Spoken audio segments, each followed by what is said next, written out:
I'm Joe Bev, and this is the Joe Bev Show.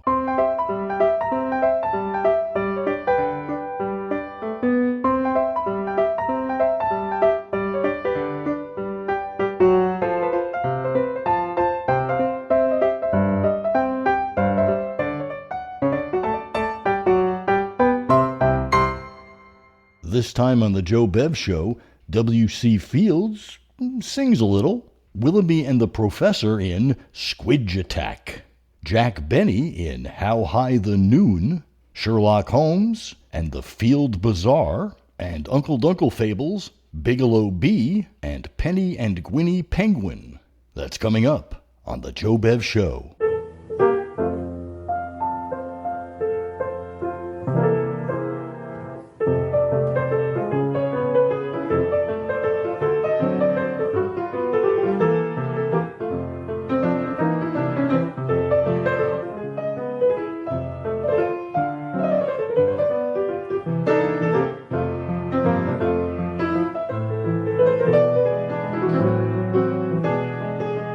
Ah, yes, it's old Uncle Bill here to tickle the funny bone, with stories and amusing anecdotes for a dull hour, yes. Your lady who laugh and grow fat is a saying of old, whether or not 'tis a cause of obesity. 'Tis much I know that the physical man laughter demands a kind of necessity. Ha ha ha! Ha ha ha! Laughter demands a kind of necessity. An old song.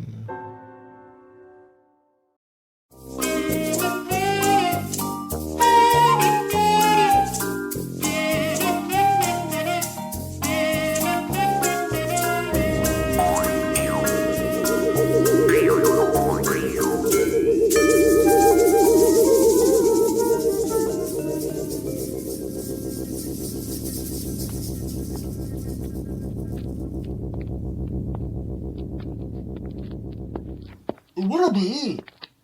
I'm in the lab, Professor. Oh my! Look at the rubbish you have left strewn about the laboratory. Aw, gee, Professor. I'm tired from that last experiment. Yes, it was quite a difficult task. Yeah, it was supposed to take 3 hours, and it took 3 years. Be that as it may, Willoughby, your untidiness could have global effects. Ah, Professor, who cares if I leave a bunch of junk around the lab? Perhaps I should explain. You are too young to remember that our planet changed forever some time ago. The world's coasts and seas filled up with a very dangerous and polluting species of creature, which looked like a squid, but was called a squidge. A squidge? The squidges were everywhere and impossible to catch. But the worst aspect of it was that they were filling up the seas with oil, bottles, plastic, paper, and all kinds of rubbish. It was a terrible situation. The whole world was quickly contaminated. And through my advanced investigations and hunting expeditions, I, together with world leaders around the globe, set up to try and deal with this new plague. But no one could even get close to a squidge. And then one day, a boy managed to catch it.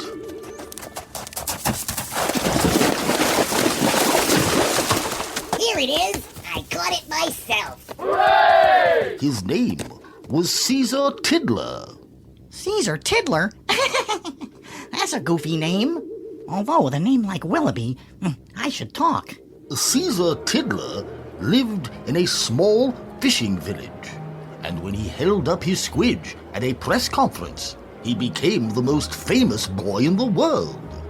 that small fishing village was overrun by scientists and government investigators who came from all over the planet to study the species. How are you going to go in there? Oh, God. I don't have a good feeling about this. I don't have a good feeling. Oh, look. Everything was prepared for a post-mortem to be done on the Squidge, an operation being watched on live television around the world. Stand by, everyone. This is going out by satellite around the world. You're on, Professor. I will now dissect the Squidge. Oh my! After cutting open the Squidge, I could see inside a very small spaceship, the size of a shoe. And as I gaze into the windows of the craft, I see tiny Martians. Martians? Holy smoke, Professor! Well, Willoughby, these Martians turned out to be quite charming, amusing, and even clever little chaps. Before long, they were busy talking to governments, who were all angry at the way that the Martians had messed up the planet. You see, the government expected some kind of explanation from the Martians as to why they behaved in such an uncivilized fashion. We came from a planet that was going to be destroyed. The Martians explained. We liked the Earth so much that we spent many days spying on how you human beings behave. We thought that you would help us to blend in if we came here, and we would all get along happily together. That's why, after seeing you dump tins and paper and plastic and oil, we invented some expensive machines to do just that. We hid them inside the disguise of a squid, and we tried living happily there, in peace. Are you all happy? Can we stay here with you? Finally! So what happened, Professor? Well, Willoughby, the Martian Squidge men waited for an answer. But no one uttered a word. Oh, gee, why not? Everyone, including the billions watching on TV, were red with embarrassment, remembering the last time they each had thrown away a piece of paper, or their car had leaked some oil on the road. And to this day, all of us who saw this still remember how a few unsuspecting tiny Martians made us realize something very important. And do you know what that was, Willoughby? Well, sure. The Martians taught us how little we care for our planet. And that is the end of my story. Well, it's a good thing, too, Professor, 'cause I got some cleaning up to do.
Dear Friend Ethan, well, here it is, the year 1875, Ethan. 1875. I mean, where does the time go?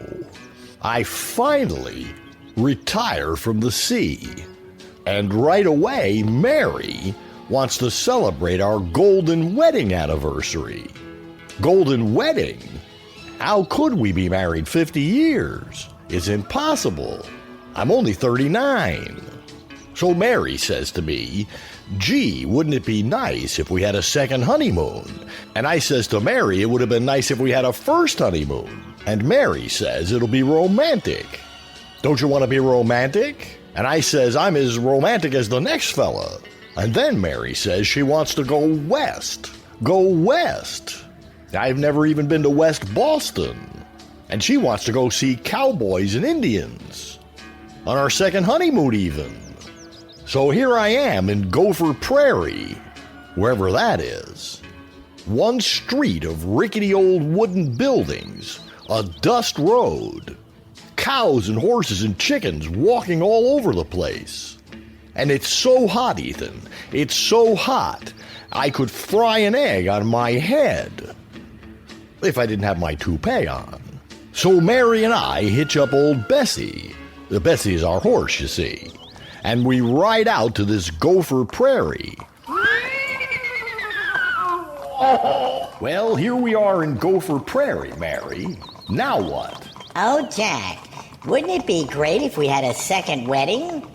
We could get remarried right there at the Justice of the Peace. That's the sheriff's office. Well, let's go inside and see if we can get a license. Well, all right, if you really want to.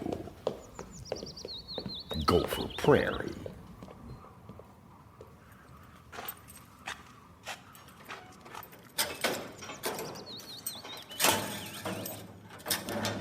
Now, let's see. There's a fellow over there stoking the fire.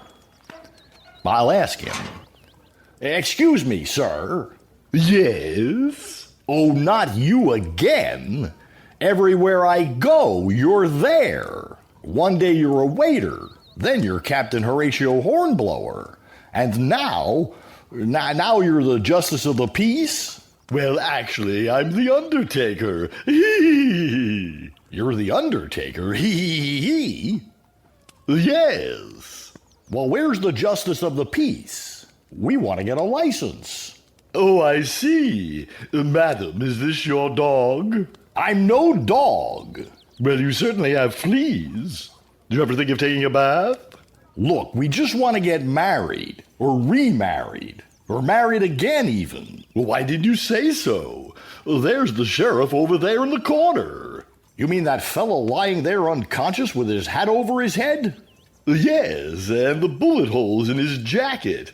That's the Justice of the Peace. He's also the sheriff. Soon to be the Justice of the Rest in Peace. And you're the Undertaker. I'm undertaking to wait until the sheriff passes away, and then I'll take him under. I'm an Undertaker. All right, we just want to get married. Can I speak to the sheriff? You can try. Sheriff Cary Grouper. Are you Sheriff Cary Grouper? Yep. Well, how long have you been sheriff? For about the next 5 minutes. The next 5 minutes? What happens after that? High noon. High noon? I've heard of saying hello to the sun, but that's ridiculous. Yep. Well, gee, can you marry me? Don't you think we should date first? I mean, will you marry me and Mary? We're together. I can't. Well, why not? Because I'm dead. Oh, Jack, he's dead. Well, gee, he has a lot of nerve dying when I need him to marry us. Well, let me ask that Undertaker. Maybe he'll marry us. I don't think I want to get married here now. Now, don't be ridiculous, Mary. We came all the way to Gopher Prairie to get married, and we're going to get married. Say, fella. Yes? Will you marry me? Don't you think we should date first? Would you stop that? Would you marry Mary and I? Well, under the circumstances, I suppose I could. I'm also doubling as the dentist. Do you have any teeth you want pulled? No, that's fine. I'm fine. Really? Well, you never know. Something sure smells rotten. Just marry us already. All right, you don't have to get huffy about it. Are you sure you want to marry this fella? I do. Well, it's up to you. It's your funeral. Stop talking about funerals. Do you marry? Take this man to be your lawful wedded husband? I do. Do you, Jack, take Mary for your lawful wedded wife? Yup. Now repeat after me, Mary. I, Mary, take thee, Jack, to love, honor, and cherish. I, Mary, take thee, Jack, to love, honor, and cherish. Now, Jack, I, Jack, take thee, Mary, to love, honor, and cherish. I, Jack, take thee, Mary, to love, honor, and cherish. And with all my worldly goods I thee endow. And with... Come on, say it. And with all my worldly goods I thee endow. I, Jack, take thee, Mary, to love, honor, and cherish. Your Honor, I even had to buy the ring. Well, then I now pronounce you man and wife. Jack! Mary. Jack, my husband. Mary, my bride. Kiss me. It's customary for the justice of the peace to get the first kiss. Stand aside, Mary. The man wants to kiss me. I mean her. Oh. Well, come on, Mary. Let's get started on our honeymoon. But wait a minute. You're our 5th customer today. You win a prize. A prize? Is it free? Yes, it's a free prize. Oh, goody. What is it? Well, if you'll be quiet, I'll tell you. Tell me what? What it is. What is it? This authentic replica sheriff's badge. Gee, I always wanted a sheriff's badge. Pin it on me, Mary. Ouch! Watch my lapel. I'm sensitive, you know. I now pronounce you Sheriff of Gopher Prairie. Sheriff of Gopher Prairie? Yes, you're our 5th one today. We keep losing them to stray bullets. Stray bullets? Let's get out of here. You can't. You're the sheriff. You have a responsibility. But I'm going on my honeymoon. Tell him, Mary. Gee, Jack, I thought you were going to give up all of this shooting and fighting and put away all those awful guns. Yes, Mary, I want to have a peaceful life with you. Marshal!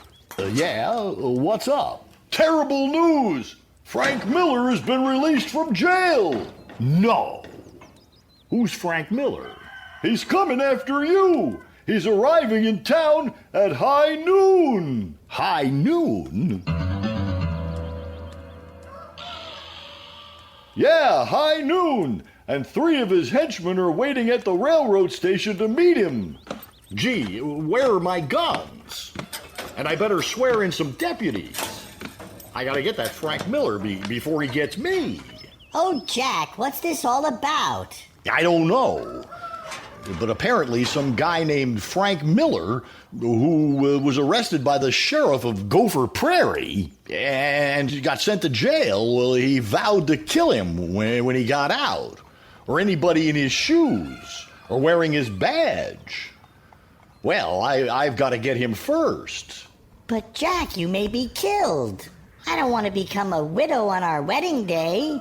I want to go on our honeymoon. Look, Mary, I can't just run away. You wouldn't want to be married to a coward, would you? I'd do anything to get out of the May Company. With that, I went outside and walked the hot, dusty, deserted streets, looking in vain for men to serve as deputies. Whoa! Easy now. Easy. Easy, old paint.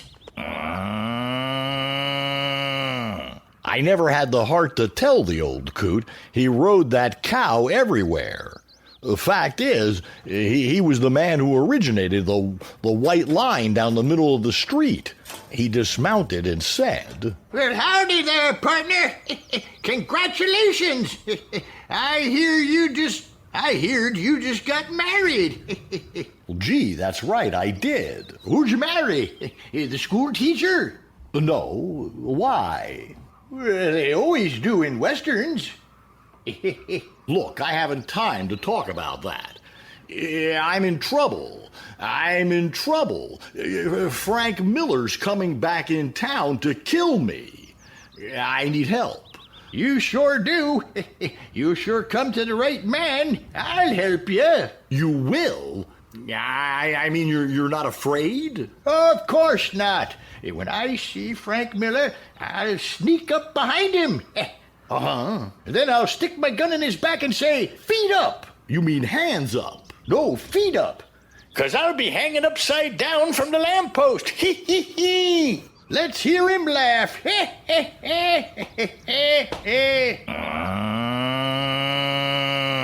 As I left him, he turned the cow over on its back and started milking it. It looked like the fountain at Wilshire and Santa Monica. I kept walking on through the town, looking for help. The streets were deserted. It was getting close to high noon. And I had to find somebody to deputize. So I kept on walking.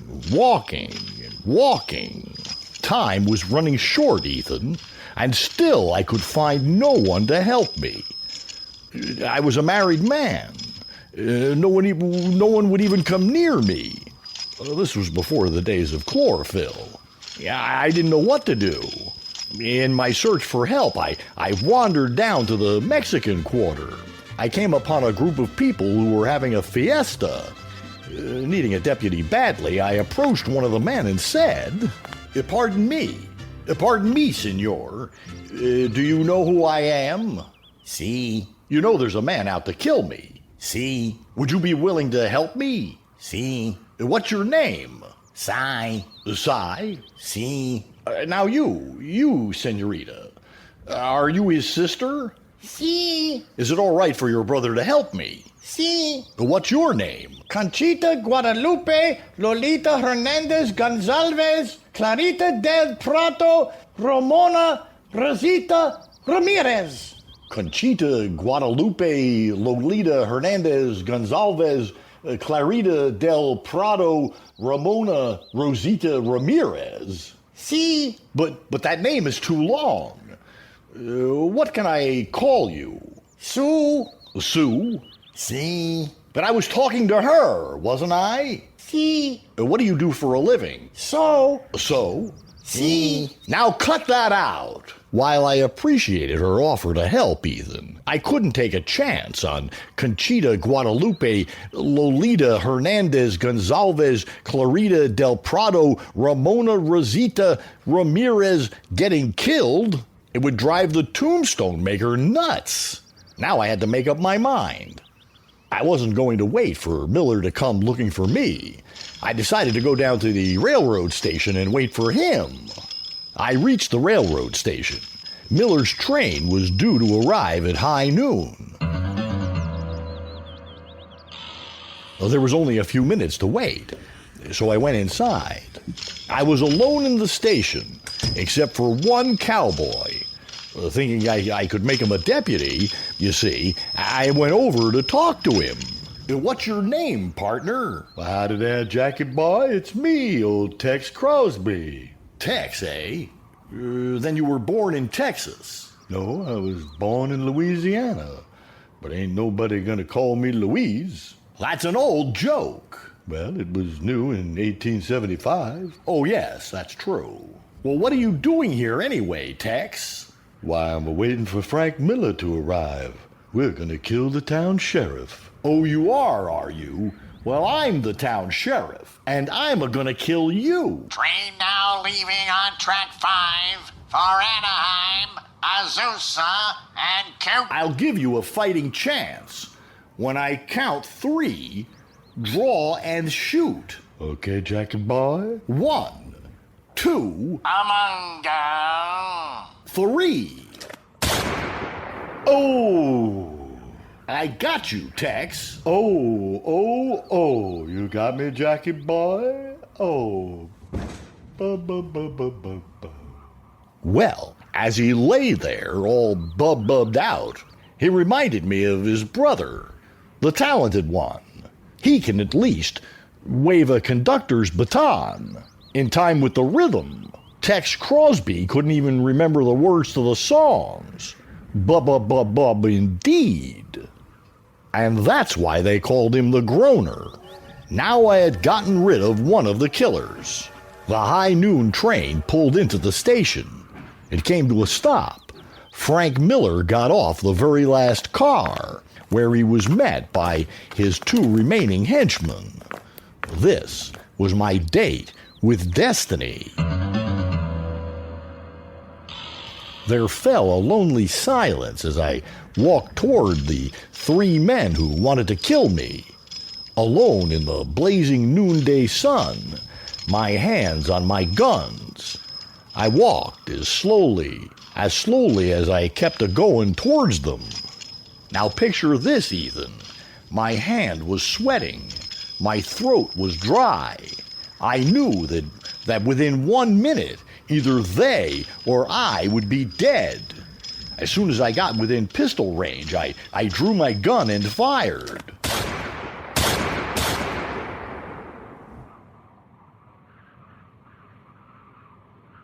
Yup, you guessed it, Ethan. I killed all three of the men without giving them a chance to talk.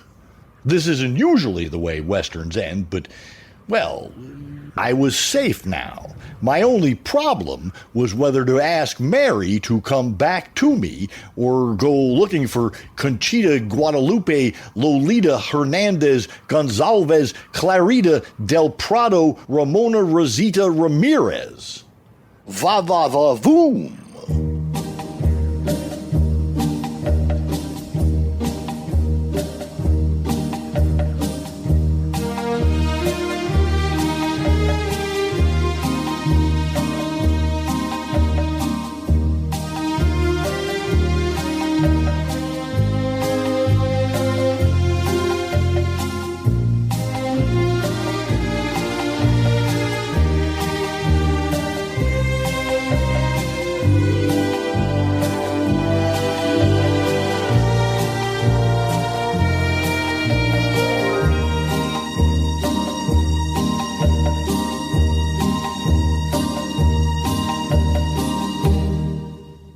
Jack Benny in How High the Noon on The Joe Bev Show.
I'm Joe Bev, and this is the Joe Bev Show.